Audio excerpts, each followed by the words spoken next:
Private Louis Becker's hands were shaking as he stared at the radio receiver, certain he had just made a career-ending mistake. The frequency dial had been turned exactly 2 kilohertz off target, a rookie error that should have gotten him nothing but silence or useless static. Instead, his headphones crackled with something impossible, patterns in the noise that shouldn't exist, fragments of German voices bleeding through interference like ghosts. He didn't know that his trembling fingers had just stumbled onto the most significant signal, intelligence breakthrough of 1944. He didn't know that the Wehrmacht's new encryption system, thought to be unbreakable, was about to crack wide open because of one soldier's clumsy dial adjustment. He didn't know that, within 72 hours, generals would be demanding to meet the man who couldn't even tune a radio properly. But as he frantically scribbled down the bizarre timing patterns he was hearing, one question burned in his mind. What if this wasn't a mistake at all? Before we carry on, please hit the subscribe button to make my day and let me know where you are watching from in the comments. The coastal winds of southern England carried salt spray through the gaps in the wooden communications hut, and Louis Becker hunched deeper into his wool jacket, trying to ignore the November cold seeping into his bones. The night shift at Station X-Ray was typically uneventful, hours of monitoring assigned frequencies for any hint of enemy transmissions, most nights yielding nothing but the hiss of empty airwaves and the distant crackle of atmospheric interference. Louis had been at this post for 7 months now, transferred from a signal unit in North Africa, after a bout of malaria left him too weak for field duty, and the monotony of listening to static had become a special kind of torture for a 23-year-old who had joined the army looking for adventure. His supervisor, Sergeant Malcolm Graves, sat 3 stations down, head tilted back against the wall, probably asleep despite the regulation requiring constant vigilance. The other 2 operators on duty were likewise zoned out, their attention wandering to personal letters or paperback novels hidden beneath their logbooks. Nobody expected anything significant tonight. Intelligence reports suggested German radio traffic had been minimal all week, possibly due to equipment failures or strategic radio silence before some unknown operation. Either way, it meant long hours of listening to nothing, marking down the occasional burst of Morse code from Allied ships, and fighting to stay awake until the morning shift arrived at 0600 hours. Louis flexed his fingers, trying to work warmth back into them, and reached for the frequency dial of his SCR 299 receiver. His assignment tonight was to monitor the band between 7.2 and 7.4 megahertz, standard procedure for intercepting possible Luftwaffe communications. The brass had been particularly interested in German Air Force transmissions lately, ever since rumors began circulating about new fighter tactics being developed to counter the increasing Allied bombing raids. Louis had read the briefing documents twice, memorizing the exact frequencies he was supposed to monitor, the specific signal characteristics he should listen for, the proper protocol for reporting any suspicious activity. He was nothing if not thorough, a trait that had earned him praise from his commanding officer back in Algeria, but seemed wasted here in this drafty hut on the English coast. He adjusted the dial with practiced precision, settling the needle exactly on 7.3 megahertz, and pressed the headphones tighter against his ears. Static washed through in familiar waves, punctuated by the occasional pop of electrical discharge from somewhere in the atmospheric soup between here and the continent. His eyes drifted to the notepad in front of him, where he had already logged 2 hours of absolutely nothing worth reporting. The standardized form required him to note the time, frequency, source, and characteristics of any transmission detected, but tonight's entries were uniformly blank in the description column. He glanced at the clock mounted on the far wall. 2300 hours. 5 more hours until relief. 5 more hours of this mind-numbing emptiness. The cold had penetrated deep into his joints now, making his fingers stiff as he reached for the thermos of coffee he had brought from the mess hall. The liquid inside had gone lukewarm hours ago, tasting like bitter mud. But it was something to do, some small ritual to break up the endless stretch of waiting. He unscrewed the cap with clumsy fingers, and that was when it happened. His elbow knocked against the frequency dial, sending it spinning 2 full rotations before he could catch it. Coffee sloshed across his notepad as he lunged to stop the dial's movement, cursing under his breath at his own clumsiness. The needle settled somewhere around 7.302 megahertz, just slightly off his assigned frequency. Louis stared at the dial, mentally calculating how much trouble he would be in if Graves woke up and noticed the deviation. Technically, any unauthorized frequency adjustment was a violation of operational procedures, something that could earn him extra duty or worse. But Graves was still snoring softly 3 stations away, and the other operators hadn't noticed his fumble. Louis reached for the dial to correct it, then froze as sound erupted through his headphones. It wasn't the clean crackle of a standard German transmission. It wasn't even the garbled mess of an encrypted signal, which had its own recognizable texture after months of monitoring.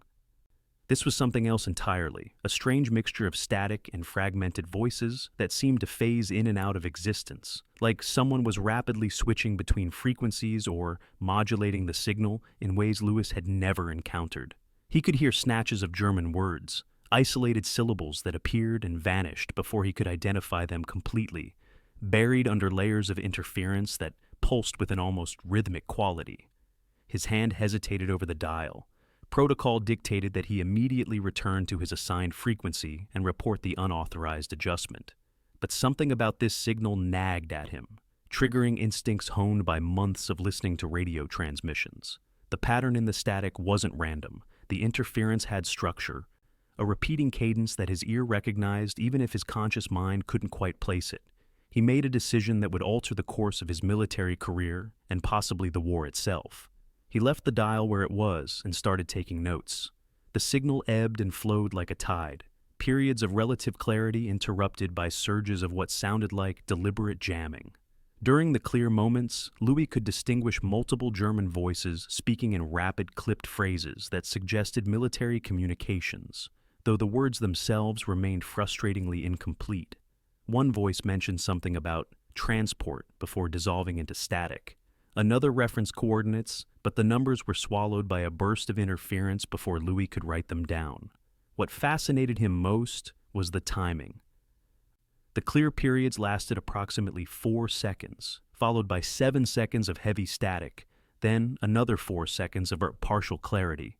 The pattern repeated with mechanical precision, never varying by more than a fraction of a second.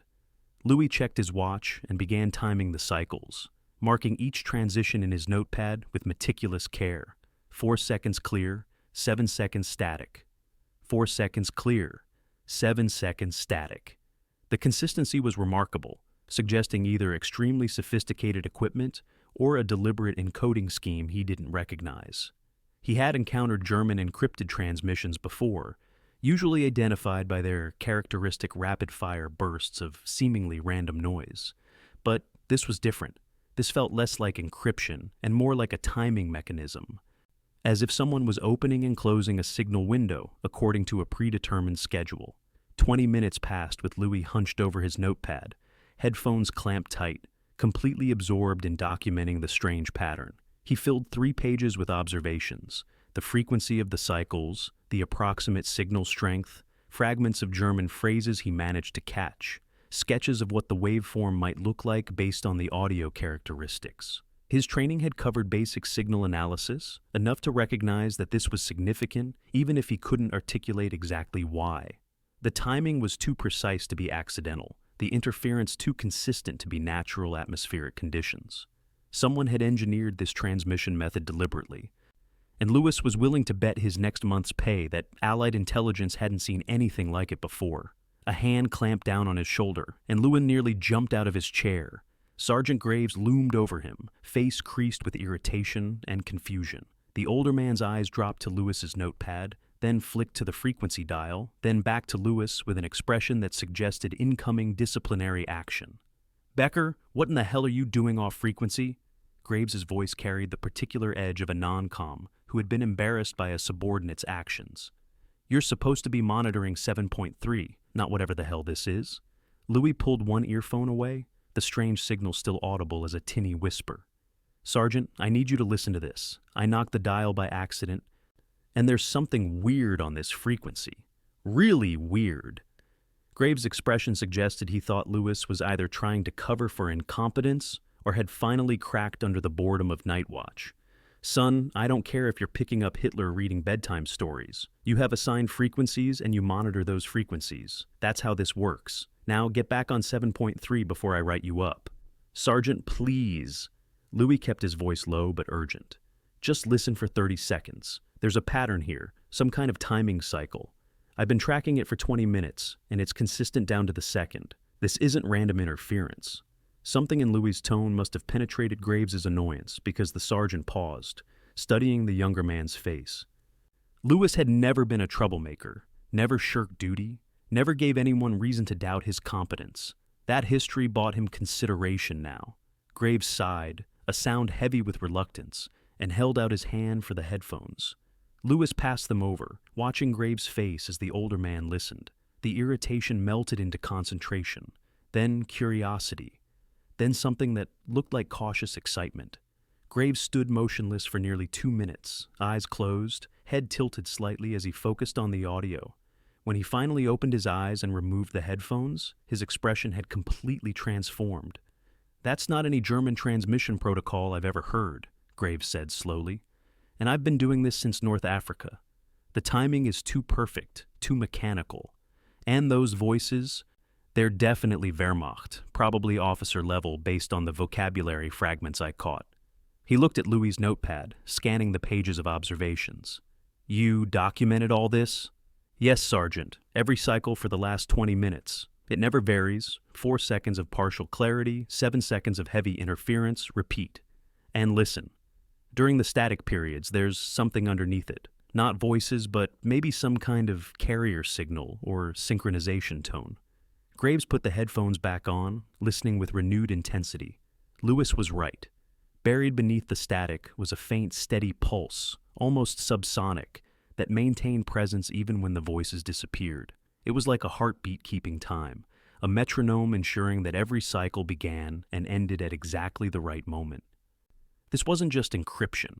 This was a sophisticated timing system designed to synchronize transmissions across multiple stations, possibly allowing German forces to coordinate complex communications without being detected by conventional Allied monitoring.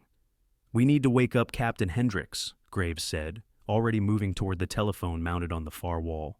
"This is way above our pay grade, Becker. Way above mine, too. If this is what I think it is, you just stumbled onto something that intelligence has been trying to crack for months." Louis felt his pulse quicken. "What do you mean, Sergeant? What is this?" Graves was already dialing, but he glanced back with a grim smile. "There have been reports, classified stuff that doesn't usually filter down to us grunts, about the Germans developing a new encryption system. Something more sophisticated than Enigma, designed specifically for coordinating large-scale operations. Intelligence couldn't figure out how it worked because they couldn't find the transmissions. Every frequency they monitored came up empty or showed standard traffic." He paused as someone answered on the other end. "Now we know why. The bastards weren't using the frequencies we were watching. They were hiding in the margins, in the spaces between our monitoring bands, using timing cycles to coordinate their communications." The next hour passed in a blur of increasingly senior officers cramming into the small communications hut. Captain Hendricks arrived first, still buttoning his uniform jacket, followed by Major Patterson from the intelligence section, and finally a colonel whose name Louis didn't catch, but whose insignia suggested he was someone very important. They all listened to the signal, all examined Louis's notes, all asked increasingly technical questions about exactly how he had discovered the frequency and what he had observed. Louis repeated his story multiple times, emphasizing that the discovery was purely accidental, that he had knocked the dial while reaching for coffee. The colonel seemed particularly interested in this detail, asking Louis to demonstrate exactly how the dial had been moved, what position it had started in, where it ended up. Louis complied, feeling increasingly like he was being interrogated rather than debriefed, but the officer's attitudes remained professional, even appreciative. Major Patterson clapped him on the shoulder after the third retelling, saying that sometimes the best intelligence came from happy accidents, that some of the war's most significant breakthroughs had resulted from mistakes that opened unexpected doors. By 0200 hours, the hut had been transformed into an impromptu command post. Additional radio equipment was being hauled in by bleary-eyed technicians, specialized recording devices that could capture the signal for later analysis. 2 men in civilian clothes arrived carrying briefcases full of technical manuals and encryption references, introducing themselves as signals analysts from some unnamed department in London. They set up shop at one of the vacant radio stations, connecting oscilloscopes and frequency analyzers to the receiver, generating cascades of data that meant nothing to Louis but seemed to excite them considerably. The colonel, who Louis learned was named Richards and commanded the regional signals intelligence operations, pulled Louis aside while the technicians worked. His face was deeply lined, carrying the weight of too many sleepless nights and impossible decisions, but his eyes were sharp and assessing. "Private Becker, I want you to understand something," Richards said quietly. "What you've discovered tonight could be extremely significant to the war effort. We're going to need you to remain available for consultation as we analyze this signal, which means no discussing this with anyone outside this room, not your bunkmates, not your family, in letters home, not even other personnel at this station unless they're directly involved in the investigation. This is now classified at the highest level. Do you understand?" Louis nodded, feeling the weight of the moment settle onto his shoulders. "Yes, sir, I understand completely." "Good man." Richard studied him for a moment longer. "How's your German, Private?" "Adequate, sir. I can understand basic communications, technical terminology, some military vocabulary. My accent is terrible, but reading and listening comprehension are solid." "And your technical knowledge? Your file says you worked as a radio repairman before the war." "Yes, sir. My father owned an electronics shop in Baltimore. I grew up fixing radios, phonographs, eventually moved into more complex equipment. I enlisted in '42, went through signal training at Fort Monmouth, deployed to North Africa with the 9th Signal Company before the malaria." Richards nodded, as if confirming information he already knew. "I'm temporarily reassigning you to a special analysis team. You'll continue working here at this station, but your sole focus will be monitoring this frequency and any related bands we identify. You'll work directly with the analysts from London, help them understand the technical characteristics of the signal. Your accidental discovery might have just handed us a key to a very important lock, and I want the person who found that key helping us turn it." The implications of this were staggering. Louis had joined the army expecting to spend the war fixing radios and stringing communication lines. Unglamorous but necessary work that kept information flowing to the people who actually fought. Instead, he was being pulled into the world of signals intelligence, the shadowy realm where wars were won or lost based on who could hear the enemy's secrets first. The responsibility felt enormous, thrilling, and terrifying in equal measure. Over the next 3 days, the small monitoring station transformed into a hub of intense analytical activity. More personnel arrived from London, including a team of cryptanalysts from Bletchley Park who set up a secure workspace in an adjacent building. The signal that Louis had discovered remained consistent, broadcasting its strange pattern around the clock, and the analysts were making rapid progress in understanding its structure. What they found both impressed and worried them. The German system, which the analysts had codenamed Zeitgeist, was indeed a sophisticated timing-based encryption method. Unlike Enigma, which scrambled the content of messages using mechanical rotors, Zeitgeist controlled when and where messages could be heard. German transmitters across occupied Europe were synchronized to broadcast fragments of messages at precise intervals, with the complete communication only audible if someone knew the exact timing pattern and could piece together the fragments from multiple frequencies. By broadcasting slightly off the standard monitoring bands and using the timing cycles to coordinate, the Germans had created a communication network that was effectively invisible to conventional Allied signals intelligence. What Louis had accidentally discovered was one node of this network, a coordination frequency that maintained the timing synchronization between different German transmission stations. The 4-second clear periods contained fragments of actual messages, while the 7-second static bursts carried the synchronization tones that kept all the transmitters aligned. It was brilliant in its simplicity, requiring no complex mechanical encryption devices, just precise timing equipment and careful coordination. Breaking it required understanding the timing pattern, which the Allies hadn't even known to look for until Louis turned his dial 2 kilohertz off target. The lead analyst from Bletchley Park, a thin, intense woman named Dr. Sarah Whitmore, spent hours with Louis discussing the technical aspects of the discovery. She was particularly interested in why his equipment had been able to receive the signal when other monitoring stations apparently couldn't. After examining Lewis's radio and comparing it to other units at the station, she developed a theory that made Lewis feel simultaneously proud and embarrassed. "Your receiver is slightly out of calibration," Whitmore explained, gesturing at the frequency dial. "See how the needle doesn't align exactly with the markings? Someone, possibly you, must have knocked it hard enough at some point to jar the internal component slightly. When you think you're tuning to 7.3 megahertz, you're actually about 2 kilohertz low. Normally, that would be a defect requiring repair. In this case, that defect put you exactly on the German coordination frequency when you made your accidental adjustment. If your equipment had been properly calibrated, you would have missed the signal entirely, even with the dial knocked off position." Lewis absorbed this information with mixed feelings. His discovery, the breakthrough that had earned him temporary assignment to an elite intelligence team, had resulted from equipment malfunction compounded by clumsiness. It hardly seemed like the stuff of military glory. But Whitmore seemed to sense his disappointment and offered a wry smile. "Don't discount the value of accidents, Private. Some of the most important scientific discoveries have resulted from mistakes, from contaminated experiments or dropped equipment, or someone forgetting to turn something off. What matters isn't how you found the signal. What matters is that you recognized it was important and had the technical knowledge to start documenting it properly. A less observant operator would have simply corrected the dial and moved on, never realizing what they were hearing. You did something different, and that's worth acknowledging."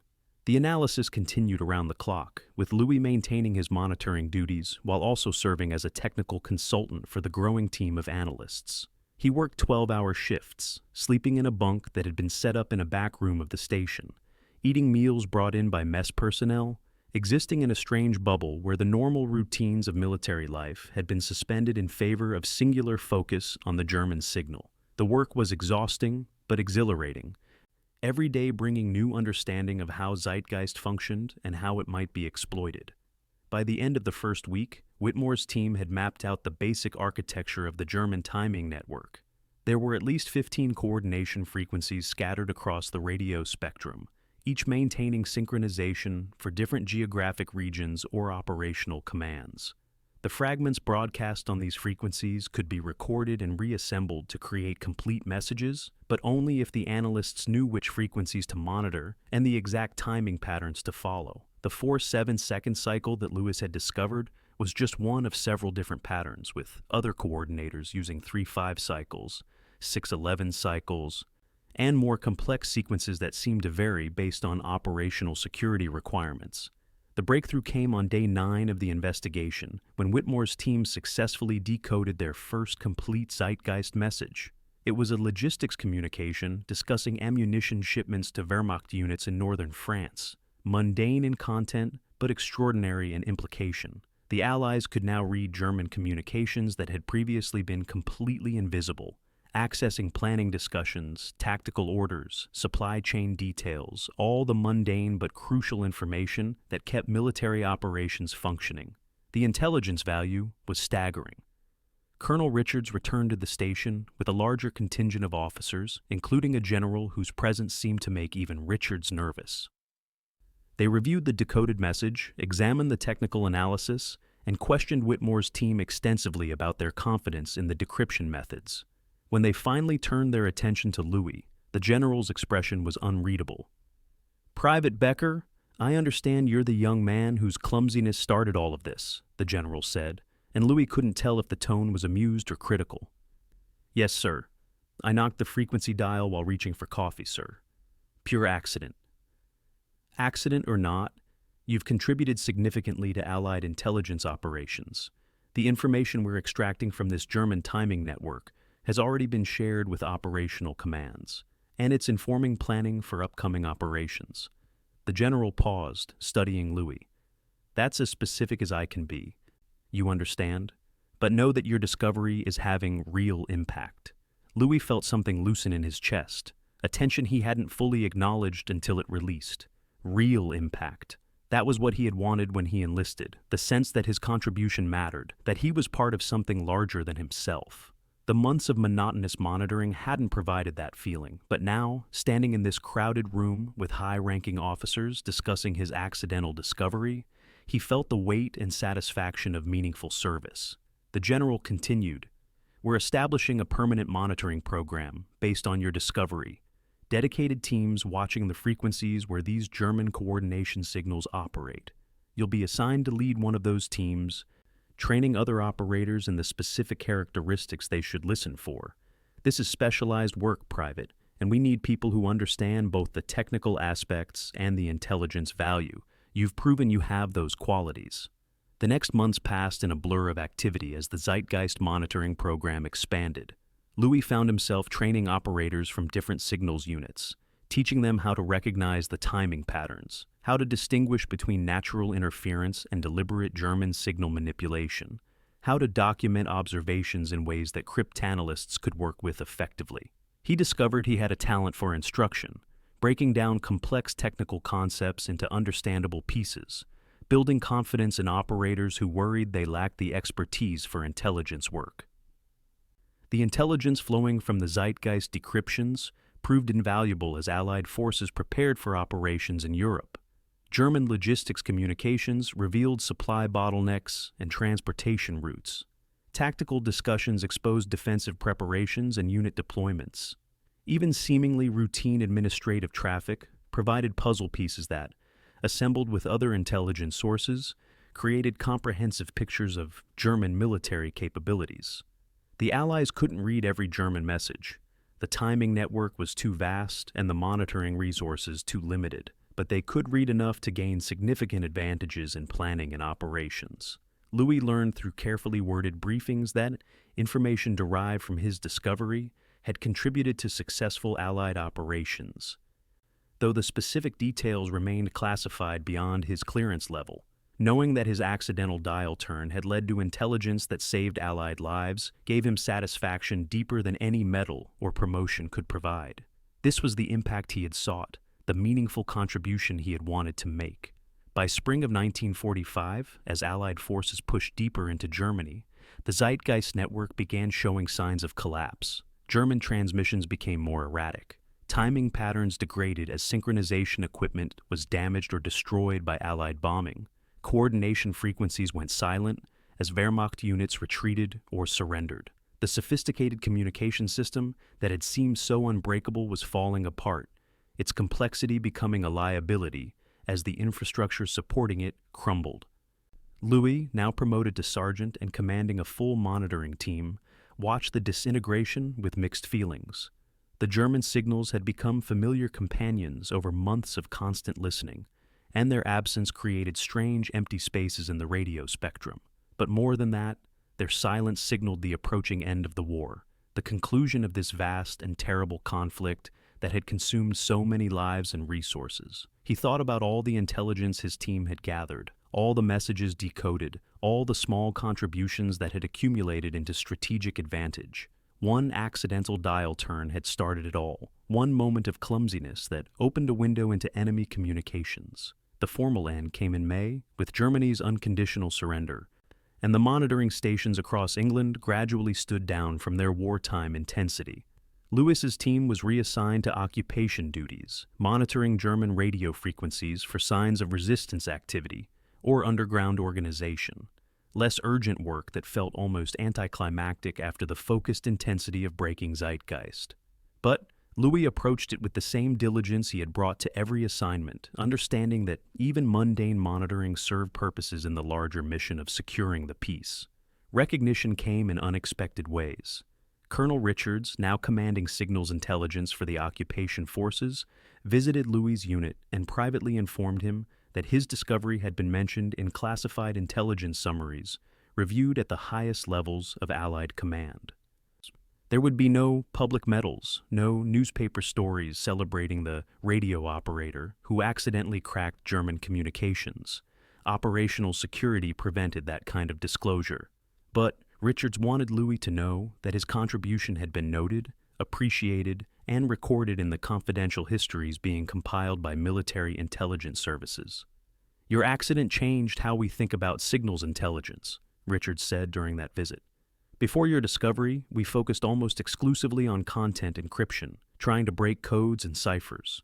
You showed us that timing and frequency manipulation could be just as important, that we needed to monitor not just what the enemy was saying, but when and where they were saying it.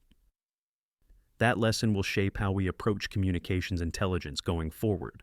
Louis received his discharge papers in late 1945, returning to civilian life with the rank of sergeant and a service record that said remarkably little about his most significant contribution to the war effort. The classified nature of signals intelligence meant most of his work remained hidden behind security restrictions, his personnel file noting only routine monitoring duties and training responsibilities. He returned to Baltimore, to his father's electronics shop, to a life that felt simultaneously familiar and strange after years of military service. The skills he had developed, both technical and analytical, served him well in civilian work. He approached radio repairs with new understanding of signal propagation and frequency characteristics, could diagnose problems that baffled other technicians, built a reputation for expertise that brought customers from across the city. His father, aging and increasingly willing to delegate responsibilities, gradually turned over more of the business operations to Louis, recognizing that his son had returned from the war with capabilities that extended beyond simple circuit repair. But Louis found himself drawn back to signals work in ways he hadn't expected. He began experimenting with amateur radio operation, obtaining his ham radio license and building increasingly sophisticated equipment in a workshop behind the shop. The thrill of catching distant signals, of piecing together communications from fragments of audio, reminded him of those intense months monitoring German transmissions. He joined local radio clubs, made contacts with operators around the world, explored the technical frontiers of radio communication with the same curiosity that had led him to document the strange patterns he heard on that cold November night. Years passed, and the classified nature of his wartime work gradually relaxed as intelligence agencies declassified historical operations. Louis received occasional letters from former colleagues, men and women who had worked on the Zeitgeist decryption effort, staying in touch through the shared bond of having been part of something significant. Some had pursued careers in the emerging field of electronic intelligence. Others had returned to academic research or private industry, all carrying memories of the intense collaborative effort to understand and exploit German communication security. In 1952, Louis received an unexpected letter from Dr. Sarah Whitmore, now teaching at a university in England and conducting research on wartime cryptanalysis. She was writing a classified history of signals intelligence operations and wanted to interview Louis about his discovery of the Zeitgeist coordination frequency. They arranged a meeting when Whitmore visited the United States for a conference, spending an afternoon in Louis' workshop discussing the technical details he remembered and the broader implications of timing-based communication security. You know, the principles we discovered in Zeitgeist are becoming increasingly relevant, Whitmore said during that conversation, examining one of Louis's amateur radio setups. As communication systems become more complex, understanding timing and synchronization is crucial. The Germans were ahead of their time in recognizing that when you transmit can be as important as what you transmit. That lesson has applications far beyond wartime intelligence. Louis considered this, thinking about the radio landscape that had evolved since the war.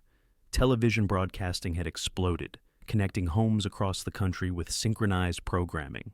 New communication technologies were emerging from military research programs, systems that used timing and frequency coordination in ways that would have seemed like science fiction before the war. The accidental discovery he had made, stumbling onto German timing patterns through equipment malfunction and clumsiness, had contributed to a broader understanding of how modern communications could function. By the time Louis reached his 40s, running his father's shop and raising a family of his own, the Zeitgeist story had become one of those war anecdotes he occasionally shared with friends or colleagues, usually framed as an amusing tale of how mistakes sometimes led to unexpected results. Most listeners focused on the accidental nature of the discovery, the comedy of a soldier knocking over his coffee and accidentally winning a small intelligence victory. But Louis always emphasized the other part of the story, the part about recognizing that what he was hearing was important, about having the technical knowledge and analytical instinct to document it properly. "The accident got me to the right frequency," he would say. "But knowledge and attention got the intelligence. You can stumble onto something significant, but you still have to recognize its value and know what to do with it. That's the real lesson, the part that mattered more than the spilled coffee." The full details of the Zeitgeist operation remained classified for decades, gradually emerging through declassified documents and historical research. Louis occasionally received calls from military historians or cryptography researchers, asking about his memories of that November night and the subsequent monitoring operations. He cooperated with these inquiries, understanding that documenting the history of intelligence work served important purposes for future generations, who would face their own challenges in signals analysis and communication security. In 1973, Louis received an invitation to attend a reunion of signals intelligence personnel who had worked on German communications during the war. The event, held at a military base in Virginia, brought together hundreds of people who had contributed to the effort to understand and exploit enemy transmissions.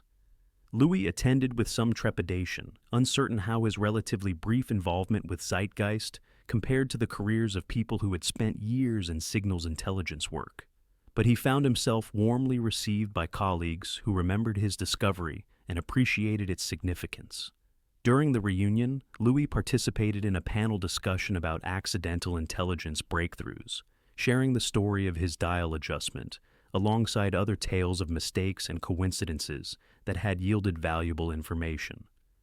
The audience, a mix of former intelligence personnel and current analysts, listened with evident interest, asking technical questions and exploring how similar approaches might apply to modern challenges. Louis found himself energized by the discussion, drawn back into the world of signals analysis and communication security with enthusiasm he hadn't felt in years. The panel moderator, a recently retired general who had spent his career in military intelligence, summarized the discussion with observations that resonated with Louis. What all these stories demonstrate is that intelligence work requires both systematic analysis and receptiveness to unexpected information. We need procedures and protocols, structures that ensure we're looking in the right places with the right tools. But we also need people who can recognize when something doesn't fit the pattern, who have the knowledge and instinct to investigate anomalies rather than dismiss them. Private Becker's discovery exemplified that balance, combining technical expertise with the awareness that something unusual deserved attention. Louis retired from the electronics business in the early 1980s, passing the shop to his eldest son and spending more time on amateur radio projects and consulting work for companies developing communication systems. The world of radio had transformed since his wartime service, with digital technologies and satellite communications creating capabilities that would have seemed magical to the young private monitoring German transmissions in a cold English hut. But the fundamental principles remained constant, understanding how signals propagated, recognizing patterns in apparent noise, piecing together information from fragments of data. The skills he had developed during those intense months analyzing Zeitgeist continued to serve him throughout his life. The full declassification of the Zeitgeist operation came in 1992, when the National Security Agency released thousands of pages of documents related to wartime signals intelligence operations. Louis read through the files with fascination, seeing his discovery documented in official reports and intelligence summaries, understanding for the first time the complete scope of how the information had been used. The timing-based encryption that had seemed so mysterious during those first days of analysis was now explained in technical detail, its strengths and vulnerabilities laid out with the clarity of hindsight. Louis found himself impressed by how much the analysts had accomplished with limited computational resources, breaking what appeared to be an unbreakable system through patience, mathematical insight, and systematic monitoring. One document particularly struck him, a memo from Colonel Richards to his superiors in early 1945, summarizing the intelligence value of the Zeitgeist decryptions. The memo credited alert monitoring by well-trained personnel, with the initial discovery, noting that Private Louis Becker's technical expertise and analytical instincts had enabled recognition and documentation of an anomalous signal that led to a major breakthrough. Reading those words decades later, seeing his contribution acknowledged in official military communications, gave Louis satisfaction that transcended any formal recognition he might have received. In his final years, Louis maintained contact with the shrinking community of wartime signals intelligence personnel, attending occasional reunions and contributing to oral history projects that sought to preserve the experiences of those who had worked in this secretive field. He spoke at military academies and intelligence training centers, sharing his story with new generations of analysts who faced challenges far more complex than anything he had encountered. His message remained consistent. Technical expertise mattered, systematic analysis was crucial, but the willingness to investigate anomalies and the instinct to recognize significance in unexpected places were equally important. The electronics shop his grandfather had founded and his father had expanded eventually became a small museum celebrating the history of radio technology, with a special section dedicated to Louis's wartime service. His family preserved his monitoring logs from that November night, the pages he had filled with observations about timing patterns and signal characteristics, framing them as artifacts of both personal and historical significance. Visitors examining those documents often focused on the mundane details, the coffee stain that marked the moment his clumsiness changed his assignment. But Louis's descendants understood the deeper story, how attention and expertise could transform accident into discovery. Louis Becker died in 2006 at the age of 84, leaving behind a family, a successful business legacy, and a contribution to military intelligence that remained appreciated by specialists even if it was largely unknown to the general public. His obituary in the local newspaper mentioned his wartime service in signals intelligence, noting that he had received commendations for technical expertise, but the classified nature of his discovery meant the full story remained accessible only to those who knew where to look in declassified archives. His family, who had heard the tale many times, understood that their father's moment of clumsiness and the keen observation that followed had played a small but meaningful role in the Allied victory, a contribution that exemplified how individual actions, even accidental ones, could influence larger historical currents. The legacy of the Zeitgeist breakthrough extended far beyond Louis's personal story. The lessons learned from analyzing timing-based encryption influenced the development of modern communication security, contributing to understanding of how synchronized networks could coordinate complex operations while resisting interception. The monitoring techniques developed to track German coordination frequencies evolved into sophisticated electronic surveillance systems that remain classified to this day. The analytical approaches that Whitmore's team pioneered, combining technical signal analysis with cryptographic methods, became foundational to how modern intelligence agencies approach communications interception. In the end, Louis's story became one of those quiet tales that populate military history, less dramatic than combat heroics, but no less important to ultimate outcomes. A young radio operator, shivering in a coastal monitoring station, knocked a dial off its assigned position and heard something his training and instinct told him was significant. He documented what he heard with care and precision, bringing it to the attention of people who could understand its full implications. His accident opened a door, but his knowledge and attention turned that opening into a breakthrough that contributed to Allied intelligence superiority during crucial phases of the war. Years after Louis's death, researchers examining newly declassified documents from German military archives discovered references to the Zeitgeist system's compromise. Discussions among Wehrmacht communications officers about unexplained Allied knowledge of their operations, investigations into how their supposedly secure timing network had been penetrated. Those documents confirmed what Louis and his colleagues had long suspected. Their work had made a difference, forcing German forces to alter communication procedures, creating uncertainty in operational planning, providing Allied commanders with information that influenced strategic decisions. The full impact would never be precisely quantifiable. Intelligence contributions rarely are, but the significance was undeniable. The story of how one radio technician's wrong frequency broke German communications became a teaching case in military intelligence circles, used to illustrate principles of signals analysis, the importance of technical expertise among monitoring personnel, and the value of investigating anomalies rather than dismissing them.